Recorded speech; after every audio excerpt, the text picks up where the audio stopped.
Assalamualaikum warahmatullahi wabarakatuh. Waalaikumsalam. Waalaikumsalam warahmatullahi wabarakatuh. Kenalkan, kami dari kelompok 6 akan mendiskusikan hasil resmi kami yang berjudul Doktrin Islam dan Doktrin Pra-Islam.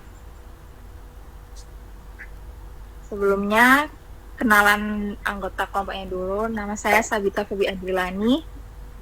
Nama saya Safira Alia Ramadhani.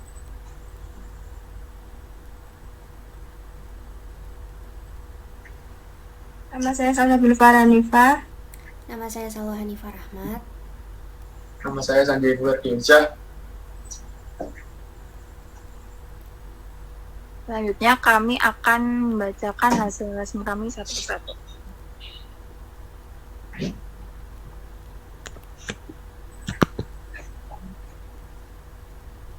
Islam diturunkan di tengah masyarakat yang telah berbudaya dan beragama, yaitu masyarakat Arab dan penganut agama Yahudi dan Nasrani yang disebut Ahlul Kitab. Islam memberikan apresiasi terhadap tradisi dan agama sebelumnya di bawah kendali wahyu. Didasarkan pada konstruksi dan formulasi Islam yang jelas sebagai agama terakhir yang terbuka dengan tradisi dan ajaran lain. Persoalan yang akan dilihat di sini adalah yang pertama, unsur-unsur apa saja yang masuk ke dalam doktrin yang akhirnya termanifestasi dalam tradisi Islam.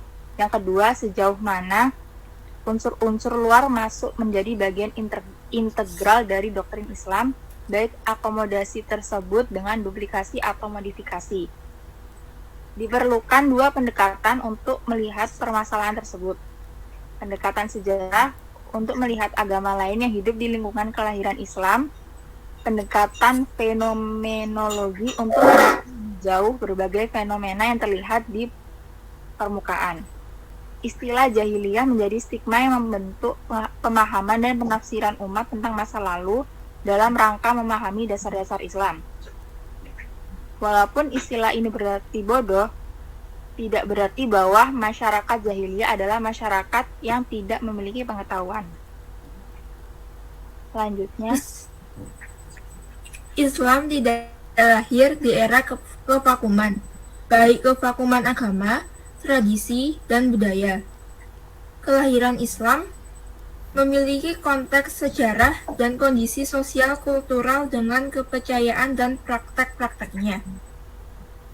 Islam secara teologis merupakan kelanjutan dari monoteisme Ibrahim yang kemudian menjelma paganisme Arab serta Yudeo-Kristen yang dalam perkembangannya juga mengalami beberapa perubahan. Terlepas dari setuju atau tidak dengan kesimpulan tersebut, keserupaan dalam hal-hal tertentu antara Islam dan Yudeo-Kristen memang tidak perlu diperdebatkan. Dengan kesamaan dan pengaruh kedua agama tersebut, Islam lebih tampak sebagai duplikasi. Dari sini kita akan melihat lebih jauh unsur-unsur luar yang masuk pada Islam dan sejauh mana ia menjadi bagian integral darinya. Selanjutnya, Sementara agama orang Arab mayoritas adalah penganut monoteisme. Monoteisme itu adalah agama tertua dengan menuhankan El sebagai Tuhan. Sebagai Tuhannya, sifat-sifat Tuhan yang sempurna kemudian termanifestasi dalam astral divinitas atau Tuhan bintang dan atmosferik divinitas atau Tuhan atmosferik. Bulan, bintang, matahari, dan Venus dihadirkan sebagai jelmaan sifat-sifat Tuhan yang juga disembah sebagai dewa. Tuhan-Tuhan itu kemudian terhipnotisasi dalam wujud berhala-berhala atau patung seperti Rata, Uzza, Manat, dan lain sebagainya. Menurut Farabi, Rata menyembolkan sebagai representasi matahari atau anak pertama Tuhan. Uzza menyembolkan sebagai Venus, anak kedua, dan Manat menyimbolkan sebagai penentu nasib atau takdir anak ketiga. Karena itulah sehingga melahirkan paganisme. Terdapat penyembahan terhadap objek material seperti batu suci karena dinilai mengandung kekuatan spiritual keutuhan. Eksistensi itulah yang disembah, bukan karena semata-mata materi dalam bentuk batu tersebut. Menurut dedusan, stigma idolatri tidak bisa dibenarkan dan semata didasarkan pada kesalahan pahaman tentang praktek keberagaman Arab pra-Islam. Selain itu, bangsa Arab juga mempercayai jin atau roh halus sebagai penghuni tempat angker sebagai upaya melindungi diri dari kemurkaannya. Seperti leluhur yang juga dipertuhankan, dari itu muncul orang yang berfungsi sebagai perantara untuk komunikasi dengan makhluk tersebut. Kedua ritus diantaranya yaitu ibadah haji. Ibadah haji sudah ada sejak sebelum munculnya Islam. Setelah Islam datang dan membersihkan dan menghancurkan seluruh macam berhala atau patung dan membuangnya di Safa dan Marwah. Segala macam berhala atau patung yang dibuang di Safa dan Marwah semua berasal dari Ka'bah yang dipindahi oleh ahli kitab karena dapat menjadikan sebuah kesyirikan, termasuk juga bagian dari ritual jahiliyah terdahulu yang mana sekarang sebagian juga ritualnya dipakai dalam rangka yang sudah berbeda, yaitu perubahan waktu berangkat dari Arafah, Musdalifah, dan Mina ke terbenamnya matahari yang awalnya dilakukan oleh masyarakat Arab pada pagi hari sebagaimana umumnya berdoa mereka, sementara yang pada awalnya merupakan festival muslim seni tiap bulan Rajab diganti dengan waktu yang tak terbatas sepanjang tahun. Maka tampak bahwa ritus tersebut telah ada sebelumnya walaupun tidak sama persis. Demikian juga dengan puasa dan sholat. Ritus-ritusnya tersebut juga populer dalam agama Yudeo-Kristen, walaupun tentu kesamaannya terletak pada substansinya. Ketiga, hukum moral dan pranata sosial. Cukup. Lalu resume saya.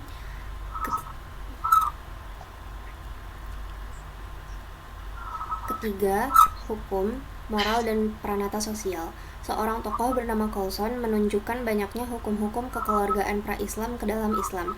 Jadi, para ulama fikih menjadikan ajaran dari orang-orang terdahulu sebagai salah satu sumber hukum yang ada sekarang, atau bisa juga disebut syarman qoblana. Masalah muncul ketika hadis dan Al-Quran hanya menceritakan ajaran tertentu agama sebelumnya dan tidak menjelaskan apakah ajaran tersebut juga berlaku pada umat Islam. Ajaran seperti sanksi pidana yang harus serupa dengan bentuk kejahatannya juga berlakukan di agama Islam, dan beberapa peraturan lain seperti hukum zina, hukum makanan halal dan haram, cara nikah, hukum kisos, dan lainnya. Ada juga hukum yang baru semacam zakat. Meskipun begitu, ajaran sedekah telah ada pada zaman sebelum Nabi Muhammad. Dalam hal ini dapat disimpulkan bahwa yang terpenting dalam hal baru yang masuk ke dalam Islam itu adalah formulasinya sebagai suatu sistem ajaran. Fungsi Islam di sini adalah menyempurnakan kekurangan yang ada pada agama sebelumnya. Selanjutnya, visi Islam adalah mengantar pada hakikat kesejahteraan hidup bagi semua makhluk. Ajaran Islam berprinsip keseimbangan segala dimensi dunia akhirat, jiwa raga, individu, dan sosial, karena semua merupakan satu kesatuan atau wadah. Kesatuan itu harus bermuara pada yang Maha Satu, yaitu Allah yang dikenal dengan Tauhid. Kerangka di atas merupakan bentuk cetak biru Islam. Cetak biru ini hakikatnya sama dengan agama samawi sebelumnya, yang juga monoteis sehingga misi dasar yang diembannya juga sejalan. Selain itu, Islam juga masih menyisakan ruang bagi unsur-unsur luar lainnya yang belum terakomodir selama tidak menyimpang dari garis yang telah ditentukan dengan menggunakan potensi pikir atau ijtihad. Otoritas Tuhan dan apresiasi Islam. Proses masuknya unsur-unsur luar yang tercermin dalam Al-Quran dan hadis bukan berdasar hasil belajar Nabi Muhammad terhadap masyarakat terpelajar Arab kala itu. Al-Quran menyatakan bahwa segala perilaku dan sabda Nabi Muhammad SAW yang terkait dengan doktrin agama tidak lepas dari kendali Allah. Proses masuknya unsur-unsur tersebut tidak bisa dikatakan sebagai hasil belajar Nabi Muhammad. Seperti dikatakan Watt, semua masih berada di bawah otoritas Allah sebagai karena memang termaktub dalam Al-Quran dan hadis yang juga berdasarkan wahyu. Tanpa lebih jelas apresiasi yang ditunjukkan Islam, hal itu bisa dikelompokkan menjadi 4 bentuk, yaitu apresiasi duplikatif, apresiasi modifikatif, apresiasi plurikatif, apresiasi negatif. Selain itu, konteks kelahiran Islam bisa dipahami lebih jauh, tidak semata sebagai petunjuk bagi bangsa Arab yang hidup di bawah bayang-bayang jahiliyah. Terima kasih.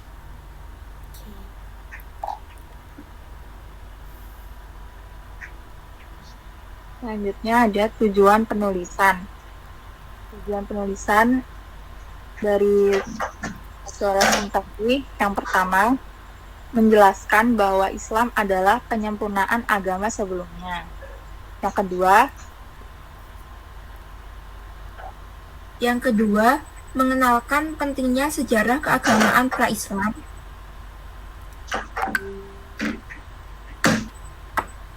Ivo nggak mau tulis dulu? Bentar.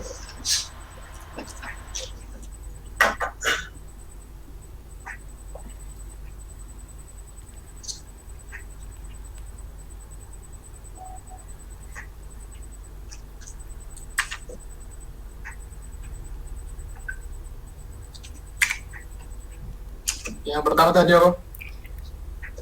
Pelan-pelan bacanya, Bit. Yang pertama, menjelaskan Menjelaskan bahwa Islam adalah penyempurnaan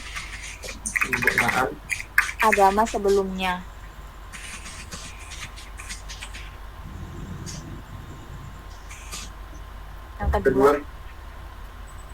Yang kedua, mengenalkan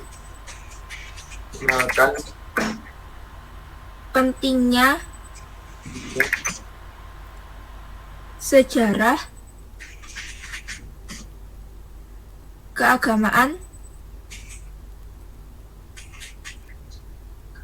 pra-Islam.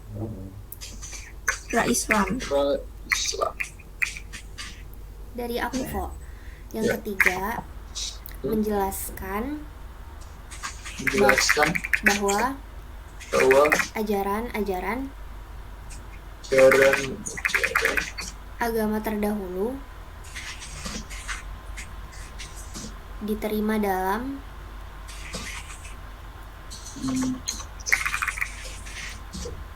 Islam dan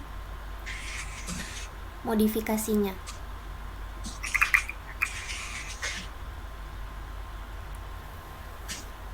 Yang keempat, menjelaskan doktrin-doktrin yang dipakai agama sebelum Islam sampai Islam. Dah.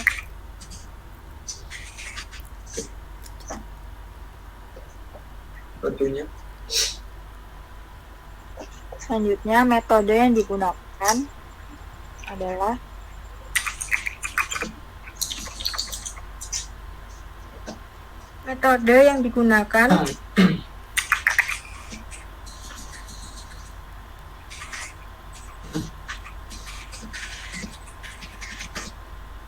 dalam jurnal ini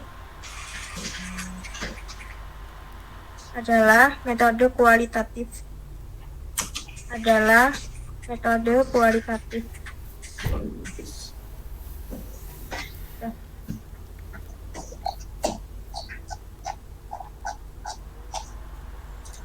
Itu daftar pustakannya dari jurnal tadi. Lanjut laporan hasil diskusi.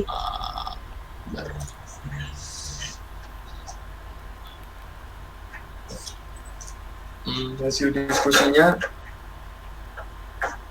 Masalah yang ditemukan dalam materi yang udah dirasain tadi. Masalah dulu. Ya, masalahnya.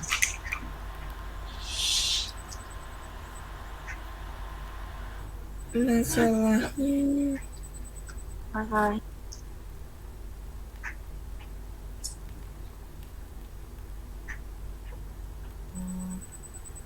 Ayo, masalahnya. Kamu tuh Sabil, masa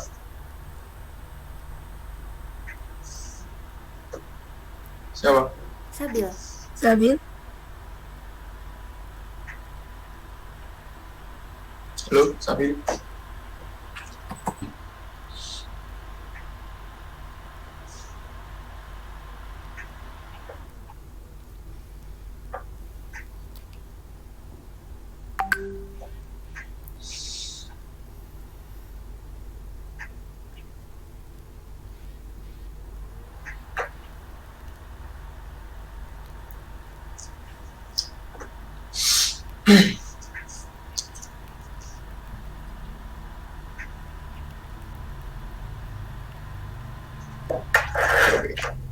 Ayo, Bil. Ya, Sabi, masalahnya. lupa. Bentar. Agama Islam turun ketika Agama Islam turut ketika tidak ada agama Nasrani. Sudah ada agama Nasrani terus dan Yahudi. ini Bagaimana caranya Islam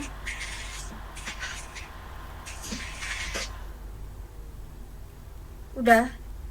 udah caranya Islam Bagaimana caranya Islam ini menyesuaikan menyesuaikan ajaran dengan dengan ajaran-ajaran yang telah ada.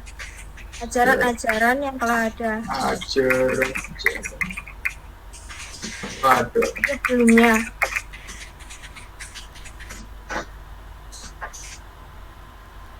Udah.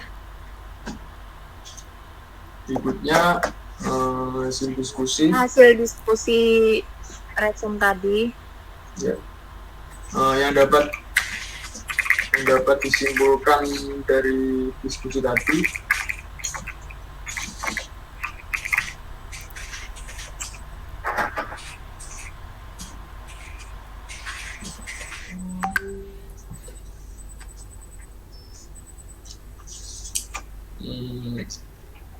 diskusi yang dapat disimpulkan dari kajian di atas yaitu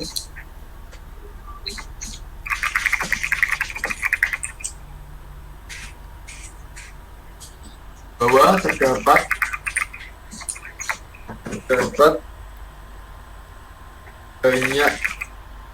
banyak doktrin dari agama pra-Islam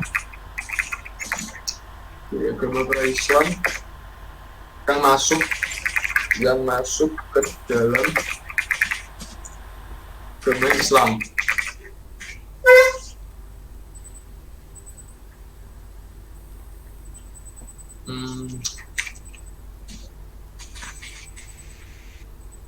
Doktrin tersebut mendapat apresiasi dari Islam. Dari Islam dengan empat apresiasi, yaitu duplikatif,